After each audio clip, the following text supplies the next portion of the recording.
The kitchen tiles were cold beneath my bare feet, a sharp contrast to the feverish heat crawling up my spine. I pressed my palm against the marble countertop, trying to steady myself as the room tilted slightly to the left. The remains of dinner sat between Marcus and me, his plate clean, mine barely touched. He'd made my favorite, chicken piccata with roasted vegetables. The lemon butter sauce had tasted slightly off, bitter almost, but I'd attributed it to my pregnancy cravings warping my taste buds. "You look pale, Claire," Marcus said, his voice carrying that familiar note of concern that had once made me feel cherished. Now, 6 months pregnant and exhausted from working double shifts at Russo's, the upscale Italian restaurant downtown, I couldn't tell genuine worry from condescension anymore. I swallowed hard, my throat feeling thick, just tired. "The baby's been kicking all day," he stood, walking around the small dining table of our modest apartment. His footsteps were measured, deliberate. When he reached me, his hand settled on my shoulder, fingers pressing just a little too firmly. The scent of his cologne, something cheap and cloying, mixed with the lingering aroma of lemon and butter, making my stomach churn. "Claire." His voice dropped lower. "I need to tell you something." The fluorescent light above us flickered, casting strange shadows across his face. For the first time in our 3 years of marriage, I noticed how his eyes had hardened, how the softness I'd fallen in love with had calcified into something else entirely. "I poisoned you." The words hung in the air like smoke. My brain struggled to process them, to arrange them into a sentence that made sense. The refrigerator hummed. A car alarm wailed somewhere outside our third-floor window. My heartbeat thundered in my ears. "What?" The word came out as barely a whisper. Marcus's grip tightened on my shoulder. "The dinner, I put something in your food. You have maybe an hour? Maybe less. I'm not entirely sure." Victor wasn't specific about the timeline. Victor. The name sent ice through my veins despite the heat consuming my body. Victor Kozlov, the loan shark Marcus had been dealing with for months. The man whose money had paid for the new car Marcus insisted we needed, whose cash had covered the gambling debts I hadn't known existed until the threatening calls started 3 weeks ago. My legs buckled. Marcus caught me, lowering me into the dining chair with surprising gentleness. The irony wasn't lost on me. Poisoning me, then stopping me from falling. "Why?" My voice cracked. I pressed a hand to my swollen belly, feeling our daughter move beneath my palm, the baby. Victor said if I cleared my debt this way, he'd forgive everything. "A life for a life," he said. Apparently I took something that belonged to someone important, someone connected to him. Marcus crouched before me, and I saw something flicker across his face. Regret, maybe, or just fear of what he'd done. I didn't know what else to do, Claire. They were going to kill me. The room spun harder. I tried to stand, but my limbs felt heavy, disconnected. My vision blurred at the edges, darkness creeping in like spilled ink. You killed us." My hand remained on my stomach, protective even as terror consumed me. "Your daughter. I'm sorry." But he was already backing away, grabbing his jacket from the chair. "I'm so sorry, Claire. I have to go. I can't be here when it happens. They'll think I'm involved if I stay." He was at the door before I could respond, before I could scream or cry or beg. The lock clicked. His footsteps faded down the hallway. I was alone. The panic hit like a physical force. I lunged for my phone on the counter, my fingers clumsy and numb. 911. I had to call 911, but as I grabbed the device, a wave of nausea rolled through me so violently I doubled over, the phone clattering to the floor. Poison. He'd actually poisoned me. What kind of poison? How much time did I have? My medical knowledge was limited to basic first aid from a community college course 5 years ago. I needed help. I needed... A knock at the door. 3 solid raps, purposeful and commanding. My head snapped up, hope and terror warring in my chest. Had Marcus come back? Had he realized what he'd done, come back to save me? I crawled toward the door, my body refusing to cooperate. Every movement felt like pushing through concrete. The knocking came again, more insistent. "Help!" I managed to call out. my voice weak. Please, help. The door handle turned. It wasn't locked from the outside. Marcus had left it open. Why had he left it open? The door swung inward, and the hallway light silhouetted a figure that made my breath catch for an entirely different reason. He was tall, over 6 feet easily, dressed in a charcoal suit that probably cost more than 6 months of my rent. The fabric caught the light as he moved, expensive and perfectly tailored. Behind him, 2 men in dark clothing flanked the doorway, their postures alert, hands resting near their waists in a way that suggested weapons, but it was the man in front who commanded every particle of my attention. Dark hair swept back from a face that could have been carved from marble, all sharp angles and shadowed planes. His eyes were the color of smoke, gray and penetrating, and they fixed on me with an intensity that made me forget, for just a moment, that I was dying on my kitchen floor. He moved into the apartment with fluid grace, his leather shoes barely making a sound. The scent that preceded him was different from anything in my world, expensive cologne layered with something darker, dangerous. Smoke and cedar and something metallic that made my survival instincts scream. Claire Donovan. His voice was deep, accented. Russian, I realized, not a question, a statement. He knew my name. One of the men behind him closed the door while the other remained in the hallway. The main figure crouched before me, and I found myself staring into those gray eyes, watching as they assessed me with clinical precision. His face revealed nothing, no sympathy, no malice, just cold evaluation. What did he give you? The question was direct, commanding. I don't... My tongue felt thick. He said poison. Victor told him to... Something flickered across his face, brief, barely perceptible, but there. His jaw tightened almost imperceptibly. Dmitri. He didn't raise his voice, didn't turn around. The man by the door immediately stepped forward. Call Dr. Volkov. Tell him we have a poisoning, unknown substance, pregnant woman approximately 6 months. We're bringing her in. He stood in one fluid motion, reaching down to lift me as if I weighed nothing. Strong arms slid beneath my knees and back, pulling me against a chest that felt like stone beneath the expensive fabric. The world tilted as he carried me toward the door. Wait. I tried to protest, but my voice was failing. Who are you? He paused in the doorway, looking down at me with those inscrutable eyes. The hallway light created a halo behind his head, making him look almost otherworldly. Alexei Volkov. A pause, weighted and deliberate. Your husband stole from my organization. He was supposed to return what he took, not... His eyes dropped to my pregnant belly, something dark and dangerous crossing his features. Not this. The implication settled over me like a shroud. Marcus hadn't just stolen money. He'd stolen from the Mafia. And his payment, his way out of debt, had been me, had been our daughter. Please, I whispered, my hand finding the lapel of his suit jacket, fingers curling into the expensive fabric. Please save my baby. For the first time, his expression shifted. Something almost human flickered behind those cold gray eyes, surprise maybe, or recognition of something unexpected. Hold on, he said, and there was a command in those 2 words that made my body obey even as consciousness began to slip away. Just hold on, Claire. He carried me into the hallway, moving with purpose down the stairs. I felt the night air hit my skin, heard the sound of a car door opening. Leather seats received me, cool and smooth. The scent of the car was overwhelming, leather and that same cedar cologne, mixed with something else. Safety. Impossibly. Voices murmured around me. Dmitri was on the phone, speaking rapid Russian.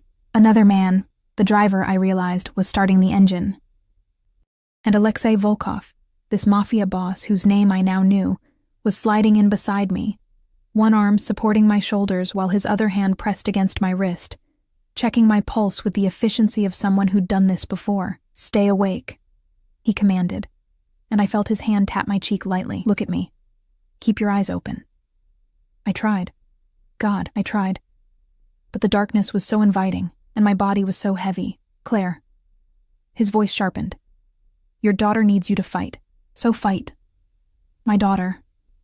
I forced my eyes open, forced myself to focus on his face, The strong jaw, the slight scar above his left eyebrow, the way his gray eyes had darkened to almost black in the car's dim interior.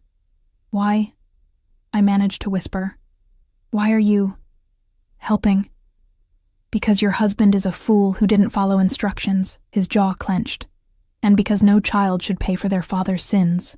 The car accelerated, pressing me back into the seat. Through the window, I watched the lights of the city blur into streams of gold and white. My apartment building disappeared behind us. Everything I'd known, my entire life with Marcus, was receding like a dream. Or maybe this was the dream, being carried away by a stranger in an expensive suit, a dangerous man who commanded with just his presence, who'd appeared at my door exactly when I needed saving. But as my vision darkened and my consciousness began to slip away despite my best efforts, one thought crystallized with absolute clarity. Marcus had left the door unlocked. He'd poisoned me, told me about it, and left the door unlocked.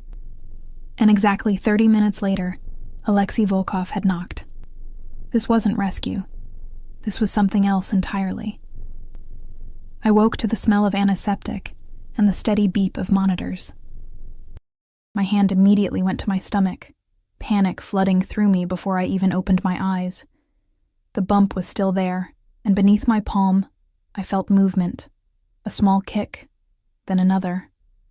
Relief crashed over me so powerfully that tears leaked from the corners of my closed eyes. "She's awake." The voice was unfamiliar, female, with the same Russian accent I'd heard in the car. I forced my eyes open, blinking against the soft light. The room wasn't a hospital, at least not any hospital I'd ever seen. The walls were a warm cream color. The bed I lay in was larger and more comfortable than any hospital bed, and the medical equipment, while present, seemed almost decorative in how seamlessly it blended with the elegant furnishings. A woman in her 50s stood beside my bed, her dark hair pulled back in a neat bun, wearing scrubs that somehow looked designer. She smiled, but it didn't quite reach her eyes. "I'm Dr. Volkov," she said, checking the IV in my arm. "You're very lucky. Another 20 minutes and we wouldn't have been able to reverse the effects." Dr. Volkov.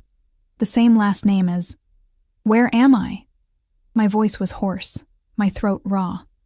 "Mr. Volkov's private medical facility. You've been unconscious for 18 hours. She made notes on a tablet, her movements efficient. "The baby is fine. Strong heartbeat. Active movements. Whatever protection instinct made you eat so little of that dinner saved both your lives." The baby. Our daughter. I pressed my hand harder against my stomach, feeling the reassuring movement beneath. What did he give me? Oleander extract, mixed with something to mask the taste. Crude but effective. Her expression darkened. "Your husband clearly didn't research his method. The dose was high enough to kill, but slow enough that we had time to intervene with activated charcoal and gastric lavage. You'll feel weak for a few days, but there should be no lasting damage to you or the baby." Oleander. I'd seen those flowers in the park, beautiful pink blossoms that I'd admired while walking home from work. The irony was bitter. Marcus had killed me with something beautiful. Except I wasn't dead. "I want to see my husband." The words came out harder than I intended. "Dr." Volkov's eyebrows rose slightly, but she said nothing. "I need to talk to him. I need to understand why. Your husband is no longer a concern." The new voice froze me. Alexei Volkov stood in the doorway, once again in an impeccable suit. This one navy with a white shirt open at the collar. In the daylight filtering through the room's large windows, I could see him more clearly. He was younger than I'd initially thought, maybe early 30s, with the kind of face that would make people stop and stare anywhere he went. But it was his eyes that held me, those gray eyes that seemed to see through everything. What does that mean? I tried to sit up, but my body protested. Dr. Volkov moved to help me, adjusting the bed so I was reclined but upright. Alexei walked into the room with that same fluid grace I remembered, his presence seeming to fill every corner. "Doctor." Volkov excused herself quietly, and suddenly I was alone with him. He pulled a chair close to the bed, closer than was strictly necessary, and sat, his attention fixed entirely on me. "It means," he said, his voice carrying that same command as the night before, that Marcus Donovan has been dealt with according to our laws. He stole from my organization, then attempted to murder you instead of returning what he took. In my world, there are consequences for such actions." The careful phrasing didn't hide the truth. Marcus was dead. My husband, the father of my child, the man who'd promised to love me forever in a small courthouse ceremony 3 years ago, dead. I should have felt something. Horror, maybe. Grief. But all I felt was a hollow numbness. "He tried to kill me," I heard myself say. "He tried to kill our baby, yes." Alexei's eyes never left my face. "Which brings us to the matter of what happens next." My stomach clenched. "What do you mean?" He leaned back in the chair, one ankle crossing over his knee in a pose that should have looked casual, but somehow looked predatory. "Your husband stole $200,000 from one of my business accounts. Money that belonged to several important people. People I cannot simply tell that the debt died with the thief. $200,000, the number was incomprehensible. Marcus and I struggled to pay our $800 rent each month. Where had that money even gone? "I don't have that kind of money," I said, my voice small. "I'm a waitress. I work at Russo's downtown. I make maybe $30,000 a year. I have $300 in my checking account and student loan debt that I'll never pay off. I can't. I know everything about you, Claire." He cut me off, but not unkindly. "I know you work 50-hour weeks at Russo's. I know you've been sending money to your mother in Ohio for her medical bills. I know you're 6 months pregnant with a girl you plan to name Sophie. I know you have a degree in art history that you can't use because the job market collapsed. I know Marcus gambled away every dollar he earned and then started gambling with money that wasn't his." The comprehensive nature of his knowledge should have terrified me. Instead, I felt exposed, vulnerable in a way that had nothing to do with the hospital gown I wore. "Then you know I can't pay you back," I said quietly.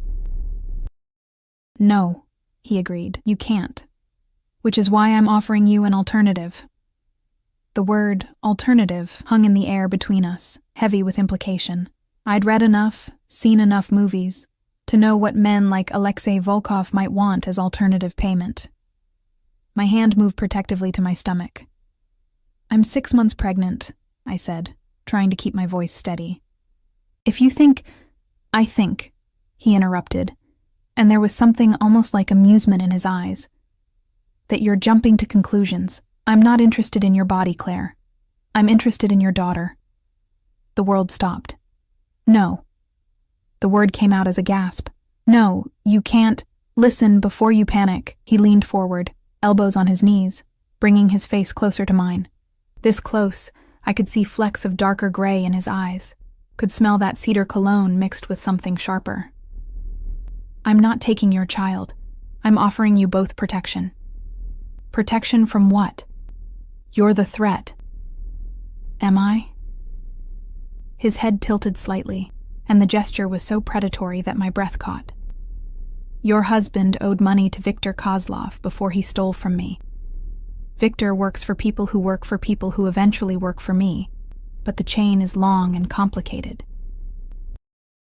When Marcus stole that money, he didn't just steal from me, he stole from every link in that chain. Men who don't care about pregnant women or innocent children. Men who will come looking for that debt." "But Marcus is dead," I said, my voice rising. "You killed him. Doesn't that satisfy them? In my world, Claire, debts transfer. You were his wife. You carry his child. His blood runs in her veins." He reached out, and I flinched, but he only gestured to my stomach without touching. "To certain people, that makes you both liable for his crimes." The implication settled over me like a cold blanket. "So I'm never safe. She's never safe. Not unless you're under my protection." He sat back again, his expression unreadable. "Which is what I'm offering. You and Sophie will live in my household.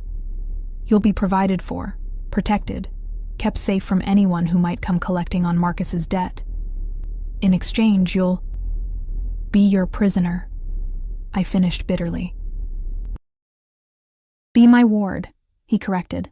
"There's a difference. You'll have your own space, your freedom within certain boundaries. You'll want for nothing. Your daughter will grow up safe, educated, protected. Your mother's medical bills will be paid. All of them, including future treatments. It was too much. Too generous. Men like Alexei Volkov didn't offer something for nothing. What's the catch? I asked. What do you really want? For the first time, something flickered across his face, an expression I couldn't quite read. Loyalty, he said simply. Complete, absolute loyalty. You'll belong to my household, which means you follow my rules, accept my protection, and never betray my trust. You'll tell no one about my business, speak to no authorities, make no attempt to leave without permission. So I am a prisoner. You're alive, he countered. Which is more than you would be in 24 hours if I put you back in that apartment. Victor's people are already watching your building. They know Marcus is dead. They know you survived.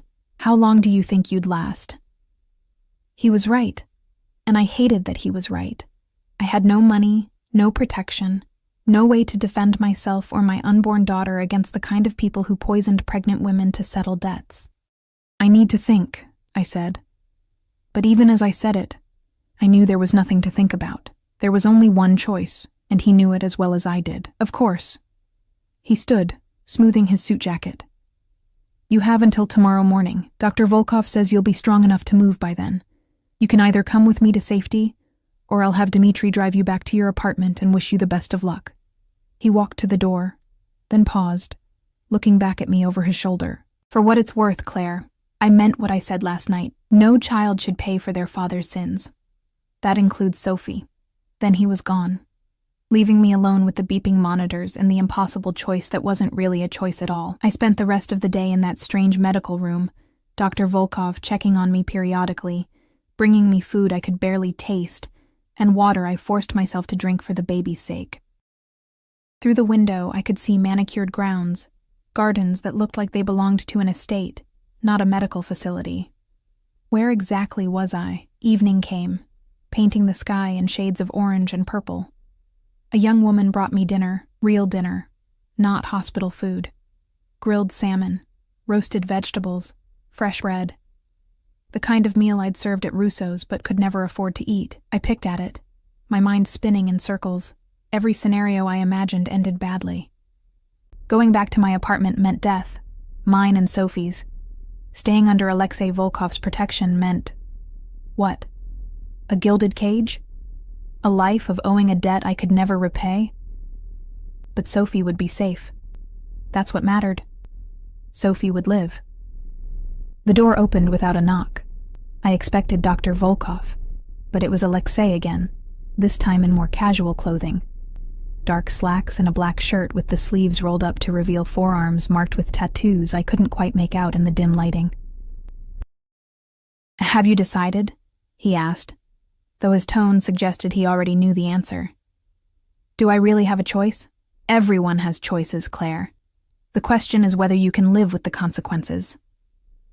He moved into the room, not approaching the bed, but going to the window, looking out at the darkening grounds. I'm not a good man. I won't pretend to be. The world I live in is violent and unforgiving.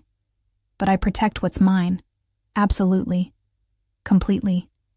Nothing and no one touches what belongs to me. The possessiveness in his voice sent a shiver down my spine. I'm not a possession. No, he agreed, turning to face me. The dying light cast half his face in shadow, making him look dangerous and beautiful all at once. You're a responsibility, one I'm choosing to accept. Why? The question burst out of me. Why do you care? You could just let me die. You could let Victor's people handle it. Why does it matter to you? He was silent for a long moment, and I thought he might not answer.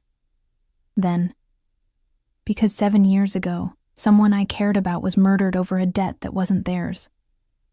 Someone innocent who got caught in the crossfire of our world. I couldn't save them. His eyes met mine, and I saw something raw there, quickly shuddered. I can save you. It wasn't romance. It wasn't even really kindness. It was something darker, more complicated. Redemption, maybe, or penance. But it was real.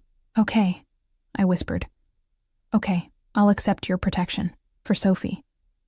Something shifted in his expression. Satisfaction, maybe? Or relief? He nodded once, decisive. Tomorrow, then. Dmitri will have everything prepared. He walked to the door, and I thought he'd leave without another word. But he paused, his hand on the doorframe. Claire? Yes? Welcome to the family. The door closed behind him, and I was left staring at the darkening sky, wondering what family I'd just agreed to join, and what price I'd ultimately pay for Sophie's safety. The estate was overwhelming. Dmitri drove us through gates that looked like they belonged to a fortress, past security checkpoints where men with automatic weapons nodded at our car, and up a winding drive lined with ancient oak trees.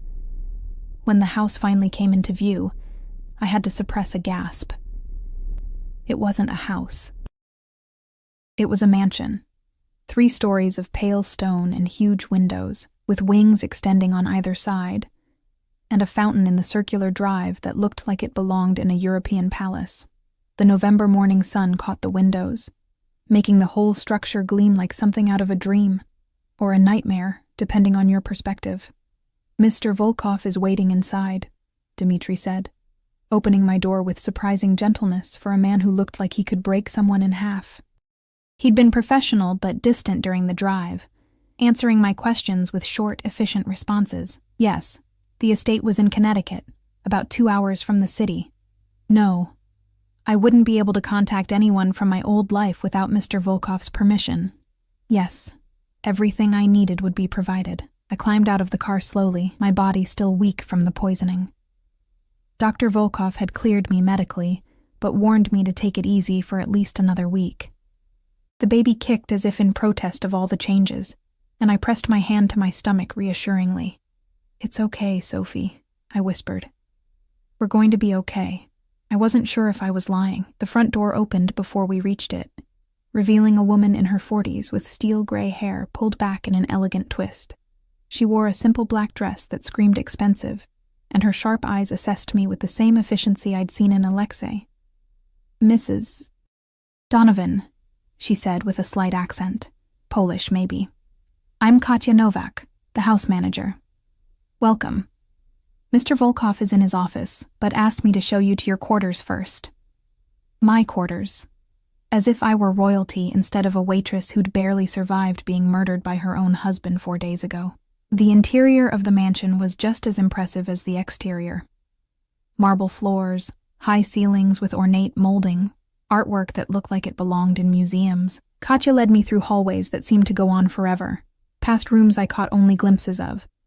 A library with floor-to-ceiling bookshelves, a formal dining room with a table that could seat 30, a sitting room with furniture that probably cost more than I'd earn in my lifetime.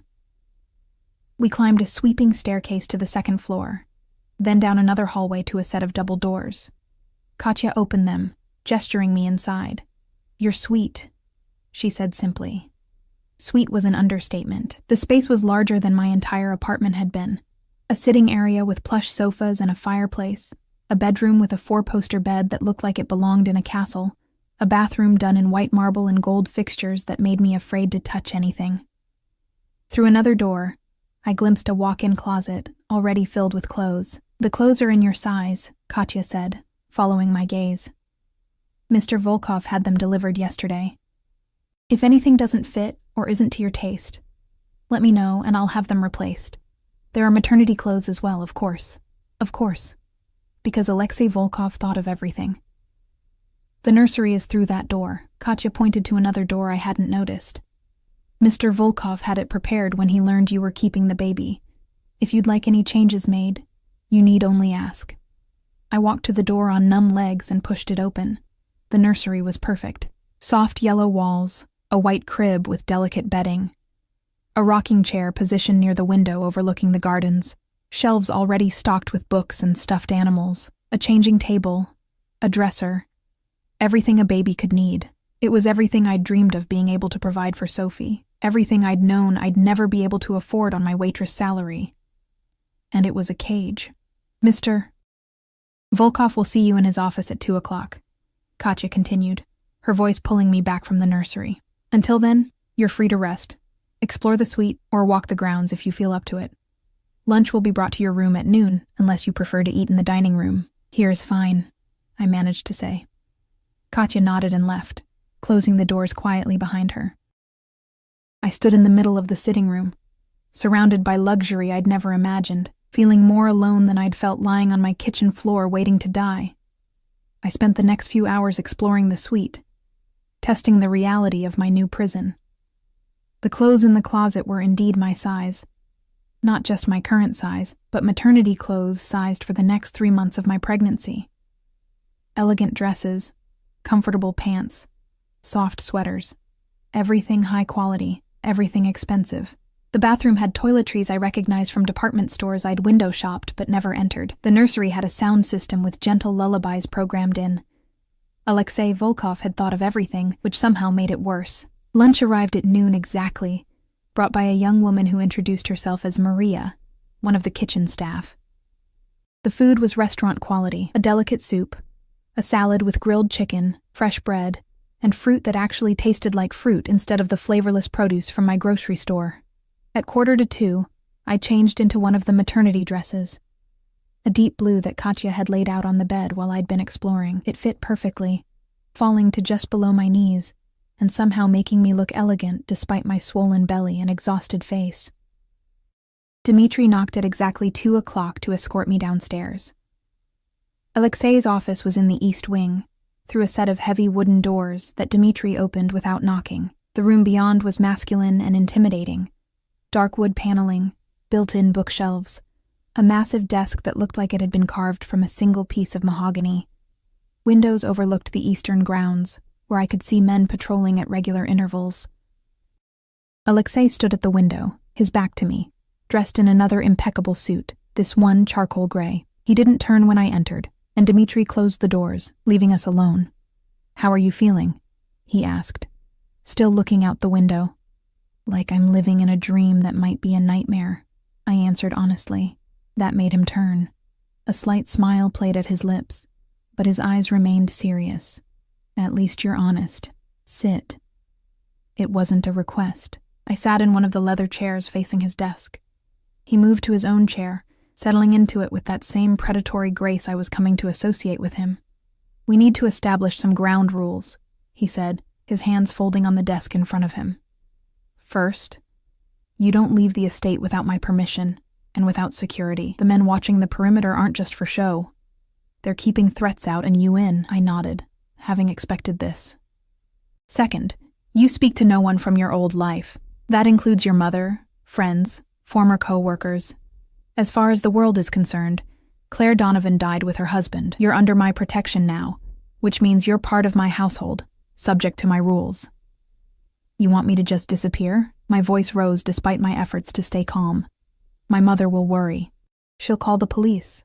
Your mother has already been informed that you've left the city for your safety and will contact her when you're able. She's been told that Marcus's gambling debts put you in danger and that you're being protected by friends." His expression hardened slightly. "She's also received notification that her medical bills have been paid in full and that she'll receive a monthly stipend for her care. She won't ask questions." The casual way he said it, as if buying my mother's silence was as simple as paying a bill, made my stomach turn. But I also couldn't deny the relief. My mother's cancer treatments had been eating through what little savings she had. At least now she'd be cared for. "Third," Alexei continued, "you'll attend family dinners when I require it. I have business associates, partners, people who need to see that I honor my commitments. You'll be introduced as someone under my protection. You'll dress appropriately, speak when spoken to, and reveal nothing about my business." "I don't know anything about your business," I pointed out, "and you'll keep it that way." His eyes held mine, intense and unyielding. "Fourth, and most important, you don't question my decisions. You don't argue with my security protocols. When I say something is for your safety or Sophie's, you trust that I know better than you do." The autocratic certainty in his voice sparked something rebellious in me. "And if I don't agree? Then you're welcome to leave." He leaned back in his chair, that slight smile returning. "Of course I won't be able to protect you or your daughter from the consequences. Victor's people are still looking. Marcus's other creditors are still looking. The moment you step outside my protection, you become a target again." It was the same impossible choice dressed in different words. Stay and submit, or leave and die. Fine, I said through clenched teeth. Any other rules I should know about? Several, but they can wait. He stood, walking around the desk. Instead of stopping at a professional distance, he came close enough that I had to tilt my head back to look at him. You're angry. That's good. Anger means you're a fighter, and Sophie will need a fighter for a mother. Don't. The word came out sharper than I intended. Don't talk about her like you care. You're not doing this because you're a good person. You said so yourself. You're buying some kind of redemption for someone you couldn't save. We're just a means to an end. Something flickered in his eyes. Surprise, maybe. Or respect. You're right, he said quietly. I'm not a good person, Claire. I've killed people. I've destroyed lives. I run an organization that profits from fear and violence, but I protect what's mine with everything I have. And like it or not, you and Sophie are mine now. The possessiveness in his voice sent a shiver through me that had nothing to do with fear. There was something almost tender in the way he said Sophie's name, something that contradicted everything else about him. I want to see the nursery plans, I said, changing the subject. I want to be involved in the decisions about my daughter's room. Of course. He returned to his desk, pulling out a tablet and bringing up what looked like architectural drawings. The room is already furnished, but if you want changes, they'll be made.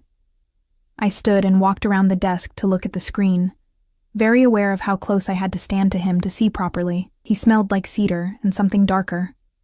Leather, maybe, and the faint scent of gun oil that I was learning to associate with the men who worked for him. The plans were detailed, showing not just the nursery I'd seen, but expansions that could be made as Sophie grew, a playroom, a bedroom suite for when she was older, even a small study. You're planning years ahead, I said softly. I always do. His voice was close to my ear, and I realized he'd shifted slightly, bracketing me against the desk without quite touching me. Sophie will grow up here, Claire. She'll be educated, protected, given every advantage. She'll never want for anything, except freedom, I whispered. Freedom is overrated when you're dead. His hand came up, not touching me but hovering near my shoulder. You'll understand eventually. This world, my world. It's brutal and unforgiving, but inside these walls you're safe. Both of you. I turned to face him, which was a mistake because it brought us even closer together. I could see the fine lines at the corners of his eyes, the slight shadow of stubble along his jaw, the way his pupils dilated slightly as he looked at me. And what about when she grows up? I asked. When she wants to go to college, have friends, date, will she still be a prisoner then? She'll be protected, he said firmly. There's a difference. Not from where I'm standing. We stared at each other, the tension thick between us. Finally, he stepped back, giving me space to breathe. You should rest, he said, his voice returning to that cool, professional tone. Dr. Volkov will be by tomorrow to check on you. In the meantime, Katya can show you the rest of the house, answer any questions you have. It was a dismissal. I walked to the door, then paused, looking back at him. He'd returned to the window, his hands clasped behind his back, looking every inch the dangerous man he claimed to be. Alexei? I said, and his shoulders tensed slightly at my use of his first name. Thank you. For saving us. He didn't turn around. Don't thank me yet, Claire. You don't know what kind of life you've agreed to. I left the office with those words echoing in my mind, following Dmitri back upstairs to my beautiful cage, wondering what exactly I'd gotten Sophie and myself into. That night, I lay in the enormous bed, my hand on my stomach, feeling Sophie move inside me. Through the window, I could see the guards patrolling the grounds, their presence both comforting and terrifying. Somewhere in this massive house, Alexei Volkov was going about his evening, running his empire, planning whatever dangerous things men like him planned. And I was part of that now, bound to him by debt and necessity, and the fragile life growing inside me. I'd escaped death only to find myself in a different kind of trap, one lined with silk and gold, but a trap nonetheless. Sophie kicked hard, as if in protest, and I pressed my hand more firmly against my belly. I know, I whispered. I know, baby girl. But we're alive. We're safe. That has to be enough. Even as I said it, I knew it wasn't true. Safety wasn't enough. Freedom mattered. Choice mattered. But those were luxuries I could no longer afford. The price of Sophie's life was my own. The days blurred into weeks, and November surrendered to December. The estate transformed with the season. Snow blanketing the grounds, evergreen wreaths appearing on doors, the scent of pine and cinnamon filling the halls. It would have been beautiful if I could forget it was a prison. I settled into a routine, though settled felt like the wrong word. Every morning, Maria brought breakfast to my suite. I'd eat while watching the sun rise over the snow-covered gardens, then spend an hour walking the interior hallways for exercise. Dr. Volkov's orders. The house was so vast I could walk for an hour, and still discover new rooms, new hallways, new reminders of the world Alexei Volkov commanded. I saw him rarely in those first 2 weeks. Brief glimpses as he moved through the house with Dmitri or other men whose names I didn't know. Once, I'd come down to the library late at night, unable to sleep, and found him there, reading in a leather chair by the fireplace. He'd looked up, our eyes meeting for a long moment, but neither of us spoke. I'd grabbed a book and retreated to my room, my heart pounding for reasons I didn't want to examine. But on a Friday evening, 3 weeks after my arrival, everything changed. Katya appeared at my door with a garment bag and a serious expression. "Mr. Volkov requests your presence at dinner tonight, 8 o'clock. There will be guests, business associates. He asks that you wear this and join him in the formal dining room." My stomach nodded. This was the 4th rule he'd mentioned, attending family dinners, being displayed as proof of his protection. I'd known it was coming, but that didn't make it easier. The dress Katya had brought was stunning, a deep emerald green that somehow complemented my pregnancy rather than hiding it. The fabric was soft, expensive, falling in elegant lines that made me look almost regal despite my swollen belly. There were shoes too, low heels that wouldn't be dangerous in my condition, and jewelry. Real jewelry, I realized, holding up the diamond earrings, not costume pieces. "Mr. Volkov wants you to look the part," Katya said, reading my expression. "You're under his protection. That means something in this world. It means you're valuable, untouchable. The people coming tonight need to see that." I dressed carefully, my hands shaking slightly as I fastened the earrings. The woman in the mirror looked nothing like the exhausted waitress who'd served pasta and smiled for tips just a month ago. This woman looked expensive, protected, dangerous by association. Dmitri came to escort me at 7:55. We descended the stairs to the first floor, and I could hear voices from the dining room. Men speaking in Russian, the clink of glasses, low laughter that set my nerves on edge. Dmitri opened the doors, and conversation stopped. The formal dining room was intimidating, even empty. Filled with a dozen men in expensive suits, it felt like walking into a den of wolves. They all turned to look at me, their expressions ranging from curious to calculating to something darker I didn't want to name, but it was Alexei who captured my attention. He stood at the head of the table, a crystal glass in his hand, wearing a black suit that made him look like darkness personified. When our eyes met, something shifted in his expression. Approval, maybe, or satisfaction. He set down his glass and moved toward me with that predatory grace, and the other men seemed to fade into the background. "Claire." He took my hand, his touch warm and firm. "You look beautiful." It wasn't a compliment. It was a statement of fact, delivered in that commanding tone that made it impossible to argue. He tucked my hand into the crook of his arm, anchoring me to his side as he turned to face the room. "Gentlemen, this is Claire Donovan. She and her daughter are under my personal protection. I trust you'll all treat them with a respect that deserves." The message was clear. Touch them and die. The men nodded, murmuring greetings in accented English. Alexei led me to a seat near his right hand, holding the chair for me with unexpected courtesy, before taking his own seat at the head of the table. Dinner was served immediately, course after course of food I barely tasted. The men spoke primarily in Russian, occasionally switching to English when including me in conversation. They asked polite questions, how I was feeling, when the baby was due, if I needed anything. I gave polite answers, very aware of Alexei's presence beside me. The way his attention never fully left me, even when he was speaking to someone else. I was halfway through the main course when I felt it, a hand on my knee beneath the table. I froze, my fork stopping halfway to my mouth. The hand moved higher, fingertips pressing into my thigh with clear intent. I looked up sharply and met the eyes of the man seated to my right, Viktor Kozlov. I recognized him from Marcus's descriptions, and the fear in my husband's voice when he'd spoken that name. Viktor was in his 50s, with graying hair and cold eyes that reminded me of a shark. He smiled at me, his hand squeezing my thigh harder. "You're very beautiful," he said in heavily accented English, loud enough that others could hear, but pitched as a compliment. "Marcus was a fool to risk losing you." "Marcus was a fool in many ways," I managed to say, trying to shift away.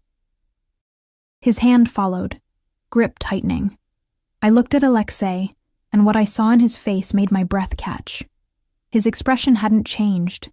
He was still listening to the man on his left, still holding his wine glass with casual ease, but his eyes had gone completely black, and there was murder in them. "Viktor." Alexei's voice cut through the conversation like a blade. Everyone went silent. "Remove your hand from Claire's leg." "Now." Viktor's smile didn't falter, but his hand disappeared immediately. "My apologies, Alexei. I meant no disrespect. I was simply touching something that belongs to me."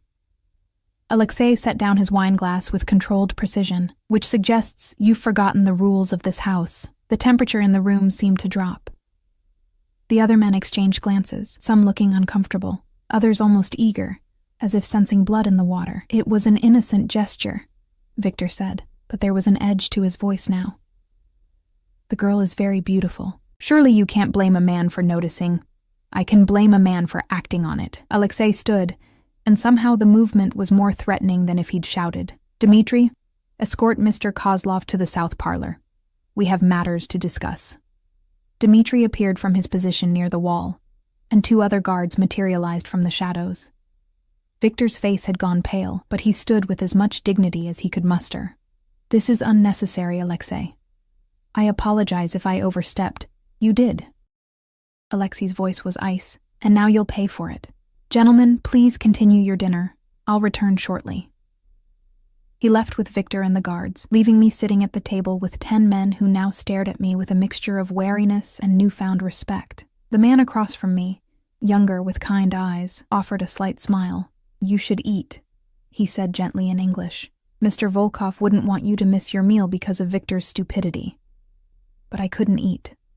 My hands were shaking, and Sophie was kicking frantically inside me as if sensing my distress. I pressed my hand to my stomach, trying to calm both of us. The minutes dragged by. The other men resumed their conversation, but it was muted now, careful. Finally, the doors opened and Alexei returned. Alone. He reclaimed his seat beside me, picking up his wine glass as if nothing had happened. But I noticed his knuckles were red, scraped. There was a small speck of blood on his white shirt cuff that he'd missed. "Viktor sends his apologies," Alexei said calmly, cutting into his steak. "He's decided to leave early. Business in the city, apparently. No one questioned this. No one asked where Viktor had gone, or what had happened in the south parlor. They simply nodded and continued eating." Alexei's hand found mine under the table, his fingers lacing through mine. The gesture was possessive and comforting all at once. He squeezed once, then released me, returning his attention to his dinner as if the last 15 minutes hadn't happened. But I couldn't stop staring at those scraped knuckles, at that speck of blood, and wondering what exactly he'd done to Viktor Kozlov for daring to touch me. Dinner ended mercifully soon after. The men departed one by one, each stopping to nod respectfully to me before leaving. When the last had gone, I stood on shaking legs, desperate to escape to my room. "Claire." Alexei's voice stopped me at the door. "Wait." I turned slowly. He'd stood as well, his jacket discarded over his chair, his shirt sleeves rolled up to reveal those tattooed forearms. In the candlelight from the table, he looked dangerous and beautiful and terrifying. "Come with me," he said, and it wasn't a request. He led me through the house to a room I'd never seen, a study smaller than his office, more intimate. A fire burned in the fireplace, and there was a single leather sofa facing it. He gestured for me to sit, then poured 2 glasses from a crystal decanter. Whiskey for himself, water for me. "You did well tonight," he said, handing me the water before settling into the chair across from me.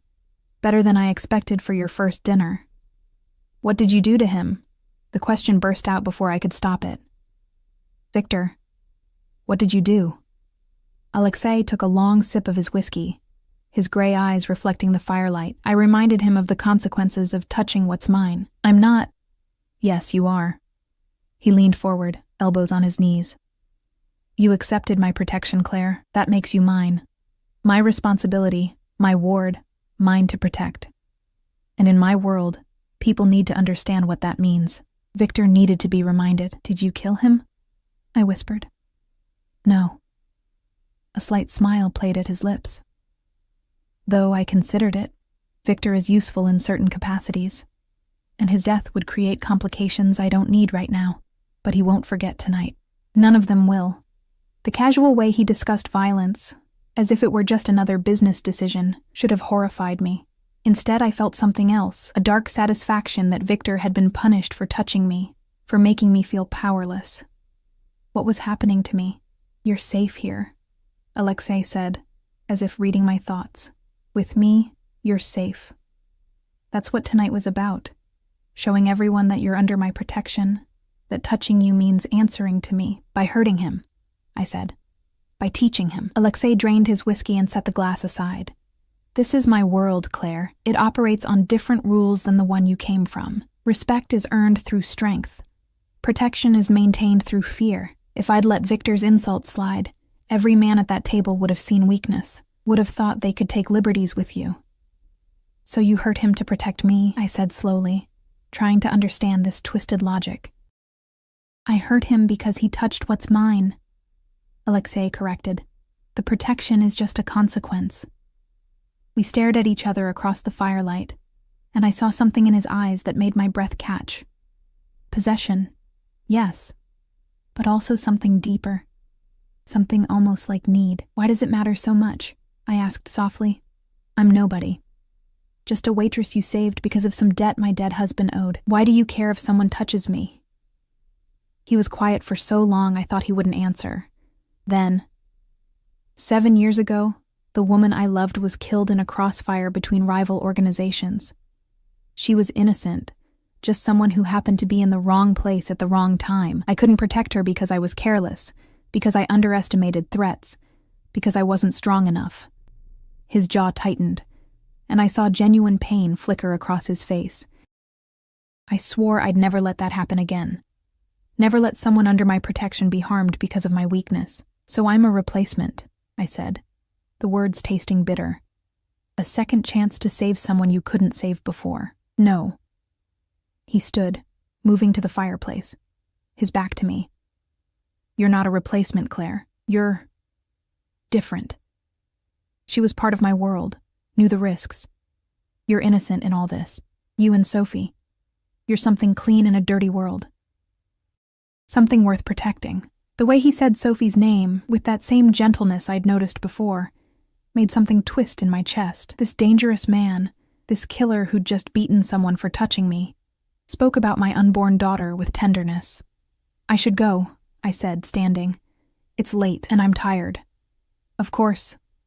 He turned, and the vulnerability I'd seen was gone, replaced by his usual controlled expression. Dmitri will escort you upstairs. But at the door, I paused. Alexei, thank you. For what you did tonight. I know you said I shouldn't thank you, but I am anyway. Something flickered in his eyes. Get some rest, Claire. Tomorrow we'll discuss the security protocols for when the baby comes. I left him standing by the fire, his shadow long against the wall, and climbed the stairs to my cage with my heart pounding and Sophie kicking frantically inside me. That night, I lay in bed unable to sleep, replaying the evening in my mind. Victor's hand on my leg, Alexei's black eyes, the blood on his cuff, the way he'd called me his, and the way my body had responded to that possessiveness. I was in danger, I realized. Not from Victor or Marcus's other creditors or any external threat. I was in danger of forgetting that my protector was also my captor, of confusing gratitude with something else, of mistaking possession for care. But as Sophie kicked against my hand and I stared at the ceiling of my beautiful prison, I couldn't quite convince myself that what I felt was wrong. Maybe captivity, when gilded enough, stopped feeling like imprisonment. Or maybe I was just too tired to fight anymore. Sophie arrived 3 weeks early, on a frozen January morning when the world outside was buried under 2 feet of snow. I woke at 4 a.m. to wetness between my legs and a contraction that stole my breath. For a moment, I lay there in the darkness, my hand pressed to my stomach, trying to convince myself it was false labor. But then another contraction came, harder than the first, and I knew. It was time. I managed to reach the phone beside my bed, pressing the button Katya had shown me for emergencies. Within minutes, my room was flooded with people, Katya in a robe, Dmitri still alert despite the hour, and Dr. Volkov appearing with a medical bag as if she'd been waiting for this moment. "How far apart are the contractions?" Dr. Volkov asked, her hands gentle as she examined me. "Maybe 5 minutes," I gasped as another one hit. "Is it too early? Is she going to be okay?" 37 weeks is full term, Dr. Volkov assured me. "She's just eager to meet you. We have everything prepared. The medical suite downstairs is ready." They helped me into a wheelchair. I tried to protest that I could walk, but another contraction proved me wrong. As Dmitri pushed me toward the hallway, I saw him. Alexei stood in the doorway, still dressed in the clothes he'd worn the previous evening, his hair disheveled as if he'd been running his hands through it. His eyes met mine, and I saw something I'd never seen before. Fear. "Is she—" he started. "The baby's coming," Dr. Volkov said calmly. "Everything is proceeding normally. Mr. Volkov, if you'd like to wait in— I'm coming with her." His voice left no room for argument. "Dr." Volkov's eyebrows rose, but she nodded. Alexei fell into step beside the wheelchair, his hand finding mine and holding it with surprising gentleness as we made our way through the house to the medical suite I'd never seen. The room was a fully equipped delivery suite, complete with monitors and equipment that looked like it belonged in a top hospital. Dr. Volkov had 2 nurses with her, both professional, both efficient. They helped me into a gown and onto the bed, hooking me up to monitors that showed Sophie's heartbeat, strong and steady. "You should go," I told Alexei between contractions. "You don't need to be here for this. I'm not leaving." He pulled a chair close to the bed, still holding my hand. "I told you. I protect what's mine. That includes being here for this." The hours that followed were a blur of pain and exhaustion. Labor progressed faster than expected. Dr. Volkov said first babies usually took longer, but Sophie apparently had her own timeline. Alexei stayed through all of it, his hand never leaving mine, his presence somehow anchoring me through the worst moments. At one point, during a particularly brutal contraction, I screamed and squeezed his hand hard enough that I heard bones crack. He didn't flinch, didn't pull away. When the contraction passed and I looked at him apologetically, he just smiled. The first genuine smile I'd seen from him. "You're stronger than you think," he said softly.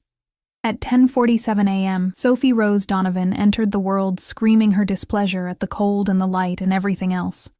Dr. Volkov placed her on my chest, and I felt my entire world shift and realign around this tiny, perfect creature.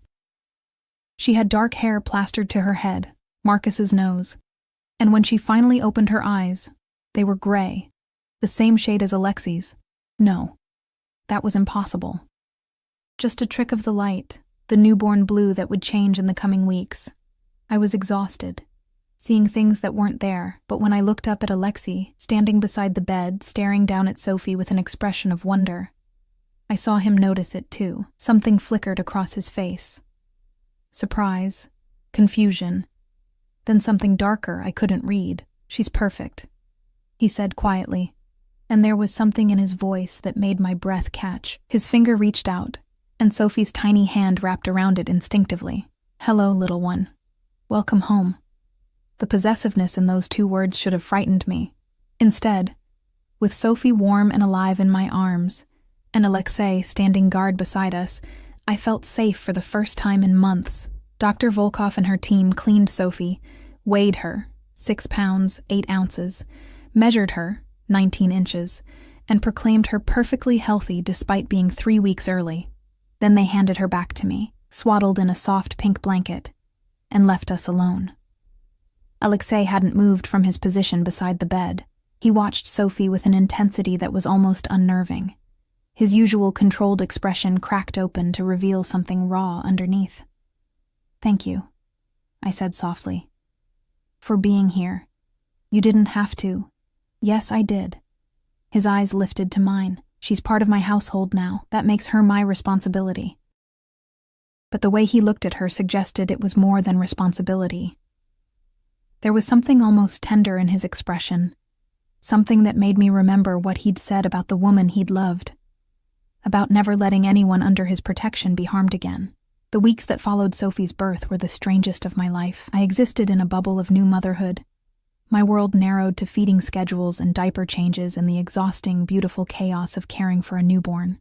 Katya assigned 2 nannies to help me, Maria and a younger woman named Irina, but I was fiercely protective of Sophie, insisting on doing most of her care myself.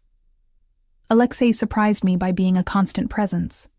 He'd appear in the nursery at odd hours, checking on us with an intensity that went beyond mere obligation. Sometimes I'd wake at 3 a.m. to feed Sophie, and find him standing in the doorway, watching us with those gray eyes that Sophie seemed to have inherited. "You should be sleeping," he'd say. "So should you," I'd counter. But he'd stay anyway, sitting in the rocking chair while I fed Sophie, his presence somehow comforting in the darkness. One night, about 2 weeks after Sophie's birth, I found him holding her. I'd put her down for the night and gone to shower. But when I returned, Alexei was in the nursery, Sophie cradled in his arms while he paced slowly beside her crib.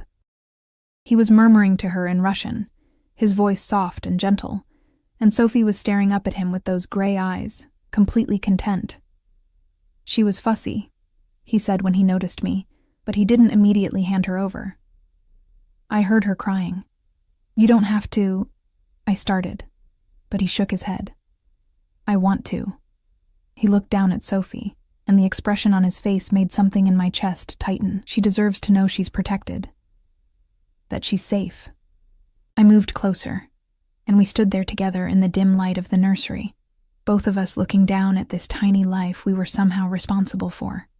Sophie yawned, her little fists stretching, and something about the moment felt impossibly intimate. "Alexei," I said softly, "why are you really doing this? All of this? The protection, the care, being here with us.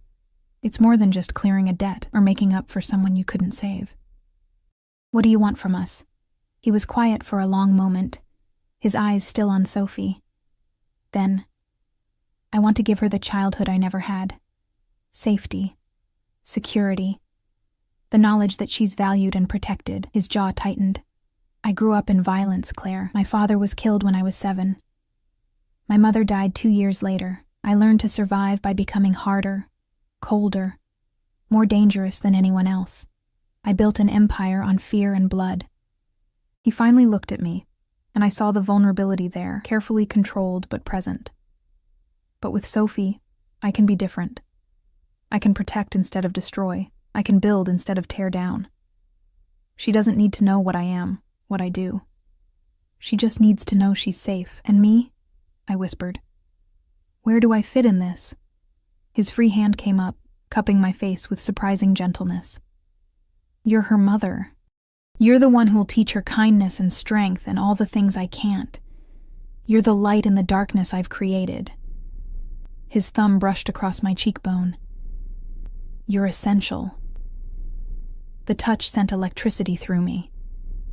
We were standing so close I could feel the heat of his body, smell that cedar cologne mixed with something uniquely him. Sophie cooed between us, oblivious to the tension crackling in the air. "This is dangerous," I said, but I didn't pull away. "Everything about my life is dangerous." His eyes searched mine. "But you're safe with me, Claire. You and Sophie both. I swear it." "You can't promise that. You said yourself your world is violent. Which is why I'll never let it touch either of you." His hand slid from my face to the back of my neck, his fingers tangling in my hair. "You're mine to protect. Mine to keep safe. Mine." The possessiveness should have frightened me. Instead, I found myself leaning into his touch, into the security he offered, into the dangerous comfort of belonging to someone who would destroy the world to keep me safe. "This is insane," I whispered. "Probably." A slight smile played at his lips. "But sanity is overrated." He kissed me then, carefully because of Sophie between us, but with an intensity that stole my breath.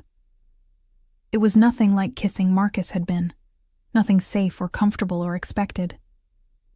This was fire and danger and the taste of something forbidden.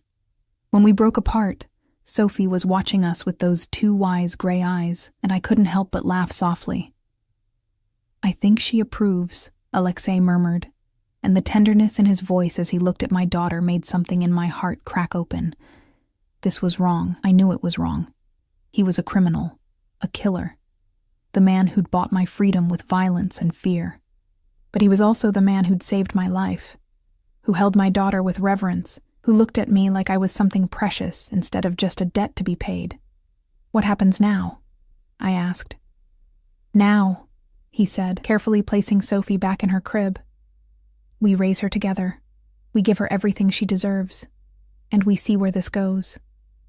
I'm not ready for—" I gestured between us, unable to find the words. "I know."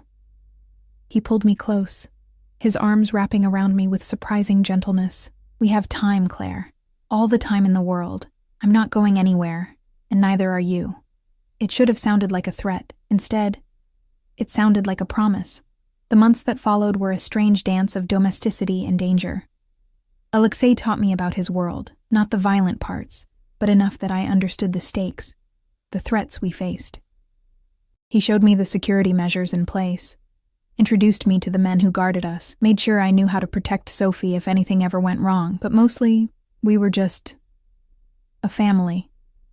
Twisted and unconventional, built on debt and violence and protection, but a family nonetheless. We had dinners together, the three of us in the small dining room rather than the formal one. We celebrated Sophie's milestones, her first smile, her first laugh, the way she'd reach for Alexei when he entered a room. My mother's health improved with the better care Alexei's money provided.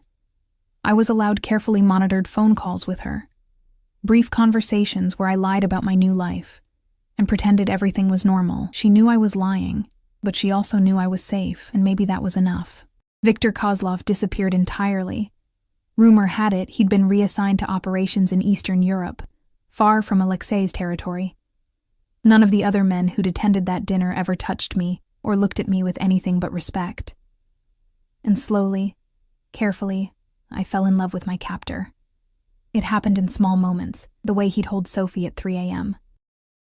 so I could sleep, the way he'd absently kiss my forehead when he passed me in the hallway, the way he'd sit with me in the library and read while I worked on the art history research he'd encouraged me to restart. He gave me freedom within the boundaries of his protection, space to breathe within the cage he'd built. One night, 6 months after Sophie's birth, I found him in his office long after everyone else had gone to bed. He looked exhausted, the weight of his empire evident in the set of his shoulders. "Come to bed," I said from the doorway. He looked up, and something in his expression shifted. "Your bed or mine?" It was the first time he'd asked, the first time he'd pushed beyond the careful boundaries we'd maintained. "Ours," I said, and watched as his eyes darkened.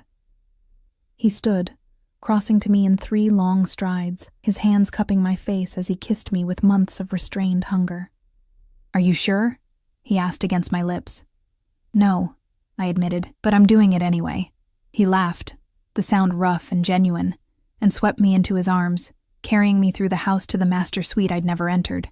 The room was masculine and elegant, with windows overlooking the snow-covered grounds and a bed large enough for both of us and the monsters we'd carry into it.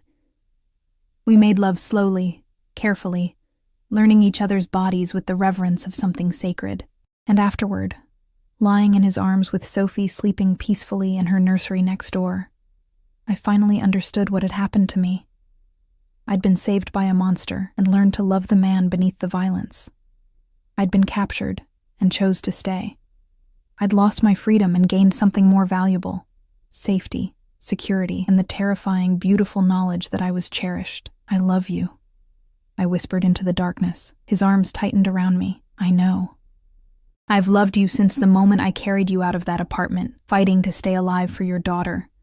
You were the bravest thing I'd ever seen. This is insane, I said again, but I was smiling.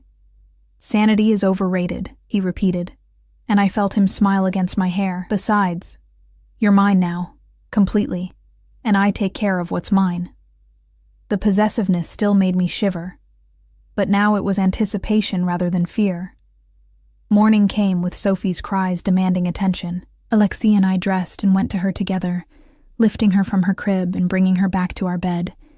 She laughed and kicked between us, reaching for both of us with chubby hands, and in that moment, I saw our future stretched out before us. It wouldn't be normal. It wouldn't be safe in the traditional sense. But it would be ours. This strange, fierce family, built on impossible circumstances and dangerous love. What are you thinking? Alexei asked, watching me watch Sophie. That I should be horrified by all of this, I admitted. That I should want to escape, to take Sophie and run and never look back. But you don't. Not a question. No. I looked at him. This beautiful, dangerous man who'd become my world, because running means losing you. And I can't do that. I won't. He kissed me then, deeply, with Sophie giggling between us. When he pulled back, his gray eyes were soft. You'll never have to. You're home, Claire. Both of you. Forever in a gilded cage with a man who'd kill to protect us. Forever in a world of danger and violence and twisted love. Forever bound to someone who saw me not as a possession, but as something precious. It wasn't the life I'd imagined. But as I sat there with Alexei and Sophie, watching the winter sun rise over the estate, I realized it was the life I'd chosen. And I wouldn't trade it for anything. The girl who'd been poisoned by her husband and saved by a mafia boss was gone. In her place was a woman who'd learned that sometimes salvation comes from the darkest places, that love can bloom in impossible soil, and that freedom means nothing if you're not alive to enjoy it. I was Claire Volkov now, in everything but name, and I was finally, impossibly, home.